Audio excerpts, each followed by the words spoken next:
Give the information to the people. Let them make their own decision what they want to do. And if they want to make the wrong decision and go to places where they could contract COVID-19, that's their responsibility. But I'll make my own decision. I want to keep safe. I want my family safe, and I want the people around me safe.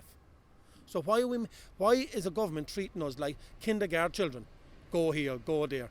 That's military style. Let the ordinary people of Ireland, let them make their own decision, be responsible for their own health.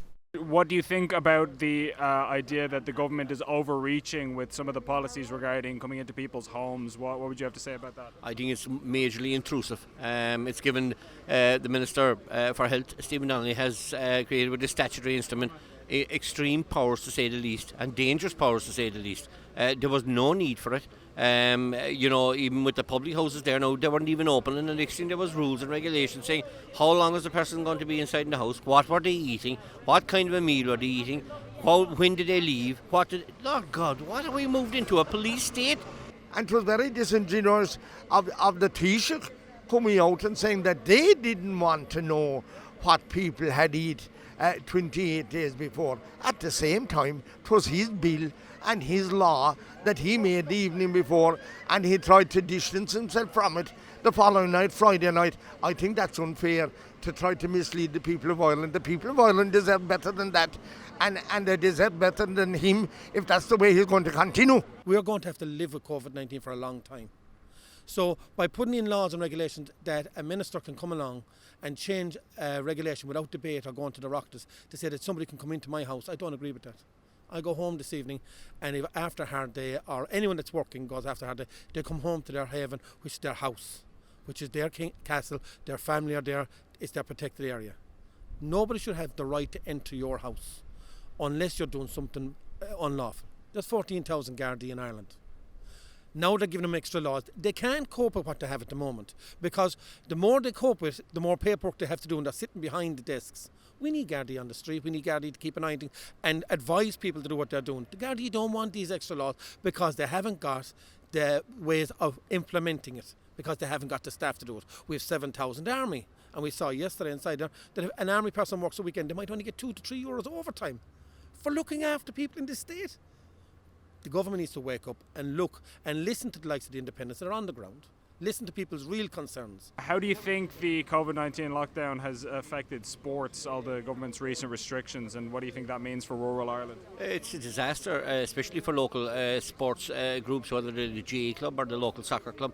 I mean, in a lot of cases, it was parents accompanying their children to a match where there was a massive open square foot area, and they were told basically they couldn't do that. It is outrageous. Some people, I've seen elderly people who used to love to go to a match, and they might be 20 feet away from somebody else, are now climbing a ladder to looking over the fence of the local football pitch. It's outrageous what's going on here. There definitely has to be rules and regulations, but the government have lost the run of themselves and have lost the respect of the public out there, unfortunately. Instead of implementing some of the rules and regulations and staying as calm and as cool as they could, they've panicked and jumped and destroyed people's livelihoods in the meantime. It's absolutely ridiculous what's going on. There's no need in the world in stopping people going to see a match in Beaufort, a place like Beaufort.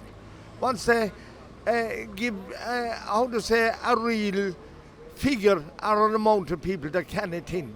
The same with the Fitzgerald Stadium in St. Killarney, that on a good day can hold 40,000 people. The same with Park Keep.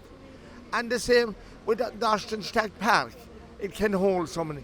But it's absolutely ridiculous to think that people have been standing up on the roofs of cars, 2 or 3 people standing on a ladder to see a match, and no one inside around the pitch and the spectator area. It's ridiculous, like. It's preposterous. And we need it for our heads.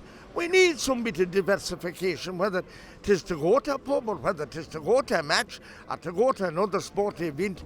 They need to allow that. And it's clear that we're not going to eliminate the virus just like that. So we must work with it, and we must be prepared to live with it. What role do you think that personal responsibility plays in the whole COVID-19 lockdown? Well, everyone is responsible for themselves and should be responsible for themselves and their family. So if you look at it even from a school point of view at the moment, every case within a school environment, they're doing their best because they've been responsible for the children that are there, and they've been responsible for the staff that are there. The same with a family. People have to be respectful and look after themselves, but they also have to be respectful of people around them. If somebody goes into a situation where they see there's a crowd there, the first thing you do is you back away. It's not safe for me. I make my decision for myself because I'm personally responsible for me, and I move away. Or if I see somebody that's coming towards me that it's not safe for me, then I move away. But the responsibility has to be given to people. The majority of people in Ireland are respectful. These are great people to keep, we have great hotels out there, great restaurants out there, great publicans out there that are minding their customers. They have to mind their customers. It's their business to mind their customers. And they're treated as if they're reckless traders, and they're not reckless traders. And the government has lost the simple ownership. That's the second time in the space of 2 weeks that the government signed a statutory instrument. Only a few days previous, Micheál Martin signed a statutory instrument to apply penalty points to innocent fishermen that are fighting for their livelihoods out there across the waters. He signed a statutory instrument that it could ruin Irish fishermen. And remember one thing, the same instrument he signed was something that his party voted against a year and a half to 2 years ago. So I'll tell you, they're losing their own themselves. They got a little bit of power. Unfortunately, now we pulled them back a bit. We have a motion in here this evening that's forced them now to have an opening date for what they call the wet pubs. These pubs should have been open anyhow, in a careful manner, under guidelines and restricted guidelines, and they were quite happy to do that, but give them the opportunity to do it, and this is what this government continues to refuse to do. It's ridiculous to think that in a restaurant yesterday, a family, 9 of them were broke up, 6 could only sit at one table, and the other 3 were put at another table. I mean, if they're living together in the one bloody house, how is it they can't eat a meal together at the one table in a restaurant? I mean, we need to just cop on. That's what we need to do. And the government needs to cop on. And the Minister for Health certainly needs to cop on. Because they think that by printing one set of rules, that's fine for the whole country. Well, it's not. This is not about pubs. This regulation goes to funerals, it goes to people's restaurants. They were the ones that were keeping this country going.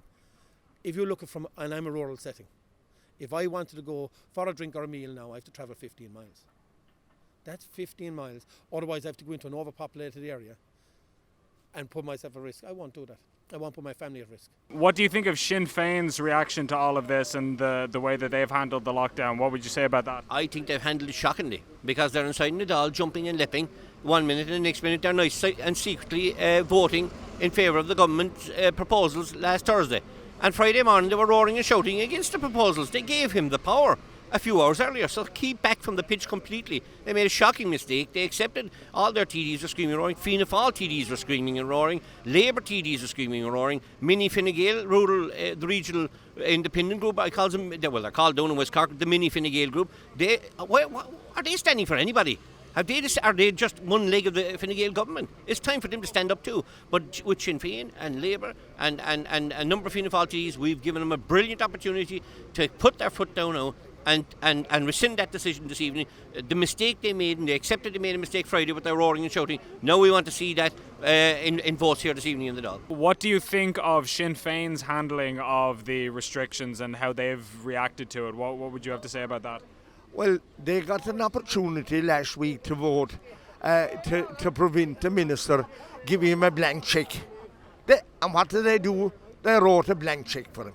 And then they came out the following day, the leader of Sinn Féin, and she said it was nuts. What? Because she was after getting it in the eye and the ear and every other where else from the public that they had done wrong by voting for the government's legislation, writing a blank cheque for a minister that didn't know what was in the cheque. To what extent do you think the government's policies are influenced by a kind of Dublin-centric way of viewing things? Well, sure, the ball is in their court now, and we'll see how they'll react. There's over 180 cases in Dublin yesterday. If that was in the whole country, and there was, we'll say, a smaller few in Dublin, like 20, they'd be looking at the rest of the country, but they wouldn't be looking at Dublin. But what are they going to do with Dublin now?